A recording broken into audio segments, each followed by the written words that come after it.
لا إله إلا الله محمد رسول الله عليه صلاة الله وآله والأحبة نحمده ونصلي ونسلم على رسوله الكريم اما بعد فاعوذ باللہ من الشیطان الرجیم بسم اللہ الرحمن الرحیم۔ ناظرین، آپ دیکھ رہے ہیں آئی ڈی ٹی وی اور معراج کا موضوع ہے جنات اصلی شکل میں نظر کیوں نہیں آتے۔ تو جنات بھی ہمارے ساتھ اس زمین میں رہتے ہیں لیکن وہ ہمیں دیکھتے ہیں اور ہم انہیں نہیں دیکھ سکتے۔ اللہ رب العزت جل جلالہ ارشاد فرماتا ہے اِنَّهُ يَرَاكُمْ هُوَ وَقَبِيلُهُ مِنْ حَيْثُ لَا تَرَوْنَهُمْ اِنَّا جَعَلْنَا الشَّيَاطِينَ أَوْلِيَاءَ لِلَّذِينَ لَا يُؤْمِنُونَ، بے شک وہ اور اس کا کنبہ تمہیں وہاں سے دیکھتے ہیں کہ تم انہیں نہیں دیکھتے، بے شک ہم نے شیطانوں کو ان کا دوست کیا ہے جو ایمان نہیں لاتے۔ صدر الفاضل حضرت مولانا سید محمد نعیم الدین مراد آبادی رحمۃ اللہ تعالی علیہ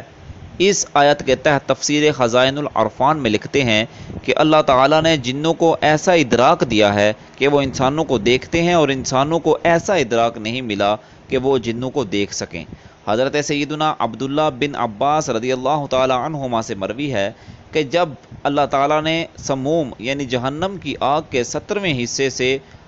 ابو الجنات کو پیدا فرمایا اور اس سے پوچھا، اے ابو الجن، تمہاری کیا خواہش ہے؟ اس نے کہا، میری تمنا یہ ہے کہ ہم سب کو دیکھیں اور ہمیں کوئی نہ دیکھے، اور ہم زمین میں چھپ جائیں اور ہمارا ادھیڑ عمر بھی نہ مرے یہاں تک کہ اس کی جوانی واپس آ جائے، یعنی ہمارا ادھیڑ عمر بھی جوان ہو کر مرے۔ تو اللہ تعالیٰ نے اس کی یہ تمنا پوری فرما دی، اس لیے جنات ہم سب کو دیکھتے ہیں لیکن ہم لوگ انہیں نہیں دیکھ پاتے، اور جب وہ مرتے ہیں تو زمین میں غائب ہو جاتے ہیں اور ان کا بوڑھا بھی جوان ہو کر مرتا ہے۔ اسی طرح علامہ بدر الدین شبلی رحمۃ اللہ تعالی علیہ لکھتے ہیں کہ حضرت ربیع بن سلیمان علیہ الرحمن رحمۃ اللہ تعالی علیہ فرماتے ہیں کہ میں نے امام شافعی رحمۃ اللہ تعالی علیہ کو یہ فرماتے ہوئے سنا کہ جو عادل شخص یہ گمان کرے کہ اس نے جن کو دیکھا ہے تو میں اس کی گواہی باطل قرار دیتا ہوں، کیونکہ اللہ تعالیٰ نے فرمایا اِنَّهُ يَرَاكُمْ هُوَ وَقَبِيلُهُ مِنْ حَيْثُ لَا تَرَوْنَهُمْ إِنَّا جَعَلْنَا الشَّيَاطِينَ أَوْلِيَاءَ لِلَّذِينَ لَا يُؤْمِنُونَ، مگر یہ کہ وہ نبی ہو۔ ٹھیک ہے، یاد رہے کہ عام انسان جنات کو اصل حالت میں نہیں دیکھ پاتا، لیکن اگر یہ کسی اور شکل میں ہوں تو انسان کا ان کو دیکھنا کثیر روایات سے ثابت ہے۔ جنات کی مختلف شکلیں۔ علامہ بدر الدین شبلی حنفی رحمۃ اللہ تعالی علیہ اپنی کتاب میں لکھتے ہیں، بلا شبہ جنات انسانوں اور جانوروں کی شکل اختیار کر لیتے ہیں، چنانچہ وہ سانپوں، بچھوؤں، اونٹوں، بیلوں، گھوڑوں، بکریوں، خچروں، گدھوں اور پرندوں کی شکلوں میں بدلتے رہتے ہیں۔ تو حضرت سیدنا ابو صالبہ رحمۃ رضی اللہ تعالیٰ عنہ سے مروی ہے کہ شہنشاہ مدینہ قرار کرب و سینہ صلی اللہ تعالیٰ علیہ وسلم نے فرمایا کہ جنات کی 3 قسمیں ہیں۔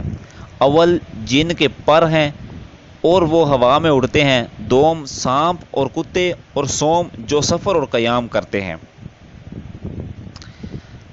تو حضرت سیدنا عبداللہ بن مغفل المزنی رضی اللہ تعالیٰ عنہ بیان کرتے ہیں کہ میں نے اللہ تعالیٰ کے محبوب دانائے غیوب منزہ عن العیوب صلی اللہ تعالیٰ علیہ وسلم کو فرماتے ہوئے سنا،